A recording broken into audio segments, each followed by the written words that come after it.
Alors on va continuer à parler de l'Iran et du général Soleimani, éliminé donc récemment par les Américains, avec une invitée qui n'a pas beaucoup fait parler d'elle, et pourtant, vous allez voir, son histoire est assez étonnante. Bonsoir Sigalit Amrani, vous êtes journaliste israélienne, mais d'origine iranienne. Vous êtes donc venue en Israël il y a quelques années. Vous animez chaque semaine une émission sur une radio qui est destinée justement aux Iraniens et aux Juifs iraniens en langue perse, en langue farsi, et on a découvert, et vous avez découvert que vous étiez sur une liste de personnes visées par Soleimani, considérées comme des personnes à éliminer. Racontez-nous, comment vous avez découvert cela? Je suis recherché par... J'étais recherché il y a 10 ans par Soleimani, qui est le chef de la branche, d'une importante branche du régime.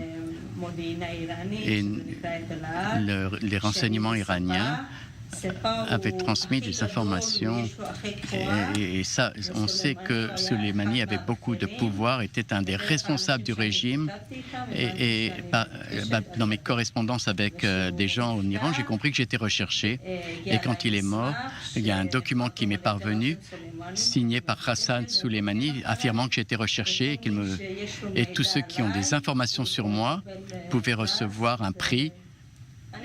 Et j'étais donc recherché. Mais qu'est-ce qu'il vous reprochait finalement? Il vous recherchait à cause de cette émission de radio que vous faites depuis Israël à destination d'Iran? Oui, même les émissions de radio, mais aussi le fait que j'aidais les Iraniens qui voulaient quitter l'Iran, et je les ai aidés, je les ai conseillés, et je leur ai expliqué comment sortir, comment obtenir un passeport. Et moi, je suis même sorti en 1996, et ça a pris 1 an et demi. Vraiment, on nous a fait la mort jusqu'on puisse recevoir un passeport, parce que dans la carte d'identité de ma mère, il y avait écrit qu'elle était juive, mais ils ont compris que je voulais vivre en Israël. Ils ont tenté par tous les moyens de m'empêcher de venir en Israël. Ils ont repoussé cette demande jusqu'à ce que j'ai dû donner des pots de vin pour pouvoir, en 97, sortir. Alors, Sigalit, qu'est-ce que vous savez aujourd'hui de la situation dans laquelle se trouvent les Juifs, parce qu'il en reste encore en Iran? Dans quelle situation sont-ils? La vérité, c'est ce que je sais, c'est que la majorité des Juifs est relativement bonne. Quand je leur conseille de venir en Israël, je leur demande pourquoi ils ne veulent pas venir en Israël, ils disent parce qu'en Israël, la situation sécuritaire n'est pas vraiment bonne, et ils ont peur des attentats. Et quand ils voient dans les nouvelles qu'il y a des attentats, ils ont peur. Et autre chose qui les dérange, c'est la situation économique. La majorité ont une bonne situation économique en Iran,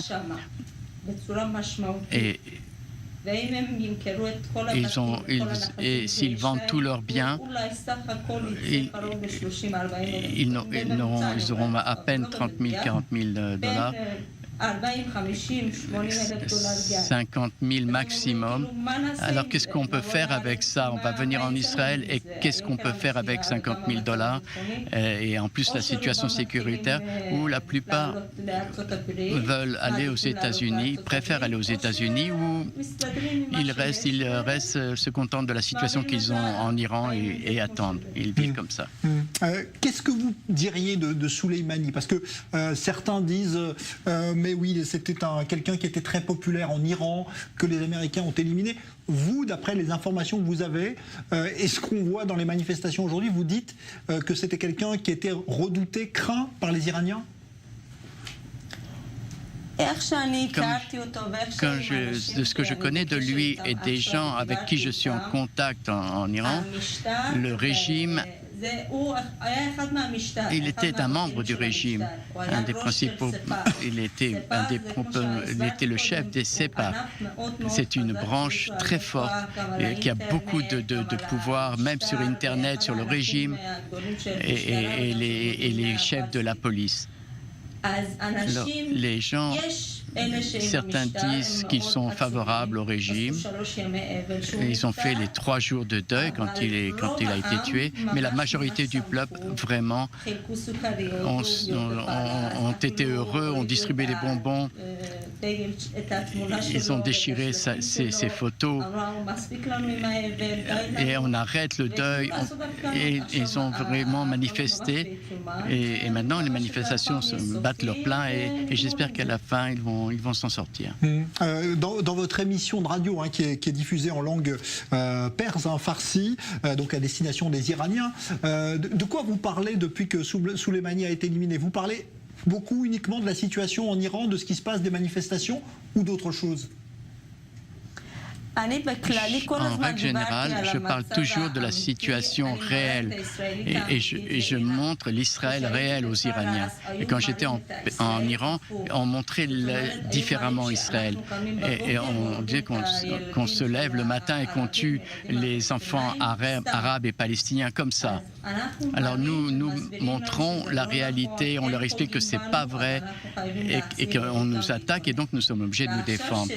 Maintenant que Soleimani a été tué, je suis très heureuse et j'ai écrit dans ma page Facebook que je suis très heureuse et j'ai reçu beaucoup d'insultes et de menaces et même mes enfants ont été menacés, mais je n'en tiens pas compte.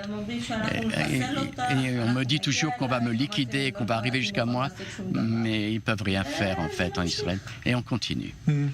Vous avez encore de la famille en Iran? Mon père est en Iran, oui. Et j'ai d'autres proches, mais mon père est encore là-bas. Et aujourd'hui, quand vous voyez la situation telle qu'elle est là ce soir, par exemple, avec ces manifestations qui continuent, est-ce que vous pensez que le régime islamique peut chuter? Est-ce qu'il peut être renversé par la population iranienne? Cette fois, je pense que c'est la fin et je pense que les gens veulent renverser le régime parce que vraiment, quand on voit le prix des aliments, les gens n'ont pas de quoi manger. Ils sont arrivés dans une situation où ils vendent leurs reins pour pouvoir survivre, pour amener des aliments à la maison et jusqu'à là. On dit à Benjamin Netanyahou, ils disent que Benjamin Netanyahou liquide ces ayatollahs parce qu'on n'en peut plus pour qu'il y ait un changement. Aidez-nous. Mais comment on peut les aider? On peut avoir des relations, mais je ne peux pas rien faire. Il faut continuer. Même vous devez faire quelque chose, manifester. Et ils m'ont demandé, je peux vous donner des idées. Ils m'ont dit comment, si vous n'avez pas d'armes, vous pouvez tout simplement prendre un exemple, prendre de l'huile de voiture et la jeter sous les vélos, les motos de la police, parce qu'ils tournent avec leur moto, et ils tirent sur les gens un après l'autre. Jetez cette huile sous les roues et prenez leurs armes de manière que vous vous procuriez des armes. Waouh, c'est vraiment intelligent, m'ont-ils dit. Et ils ont réussi à faire cela et peu à peu, je pense qu'ils vont arriver.